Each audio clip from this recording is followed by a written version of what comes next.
Well, the Pangu X, a lot of people want to know about this one, and I've already seen a lot of people using this inside PvP. Now, I did go in on both with the Whisperer and also going in with the Sky Splitter, and I gotta say, this thing is very easy to have it proc and actually do that skill damage. Now, as far as the Awaken skill for this Pangu Axe, it's going to have a Thunder Call, where you're going to get 5 hits at 50% of your Awaken attack. And what you'll see is one attack come out when the blade goes and hits, and then be a delay, and then you'll see the other 4. This thing will hit both enemies if you are using it in a chapter run, but the other thing this has is when you're going in on PvP, you have the chance of stunning the enemy's mount at a 40% chance. So you will see a little horseshoe symbol with like a cannot use type thing, and this is pretty much going to make the mount unable to use its Awaken skill.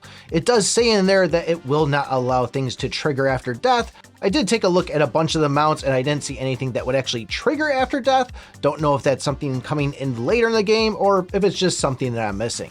Now, when I used this on a chapter run, my attack was about 310 million, and we were actually hitting for 98 million for each one of those Awaken skill stats. So you figure 98 times 5, pretty close to about 500 million damage when my power is 300 million damage. And I don't know why I always compare it to my attack power, because really those artifacts are going to be a percentage of it. For example, mine is 40% of that 300. Still, numbers don't match up exactly, but they are pretty close. So in this same run here, where you can go and use this skill, the one where you can only pick one out of all your artifacts, this is where you're going to get 10 skill hits, and then you're going to trigger Divine Punishment. This does say it'll be doing 300% of your attack power, and seems to be pretty close to spot on there. 300 million damage, I was actually hitting for 900 million. The kicker on this though is if you do have 2 enemies out there, it'll actually hit both of them.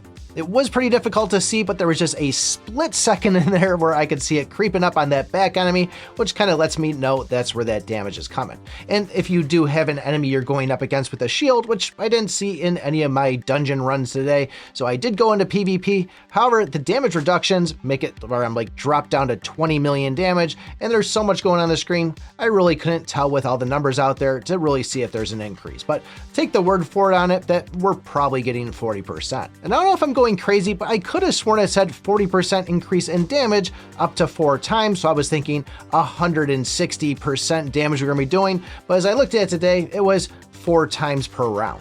Now, I didn't do these runs all the way to the very end. I was just doing a little bit of testing, and with the Sky Splitter there, I maybe would see this maybe once a round. But when I threw the Whisperer on, and all I did was just grab one dagger, this thing was like proccing 2, sometimes 3 times per round with having a combo build on it. So the fact that this thing is proccing so much, I'm actually liking this.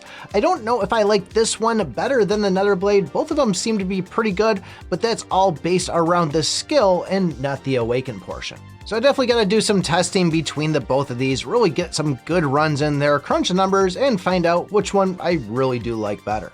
But if you're deciding on your artifacts, this one is an easy, solid pick. If you're grabbing it, you're going to be seeing it proc off, and really, it's halfway decent. But if you haven't seen the video on the Xingtian axe yet and want to know all about that, take a look at this video right here.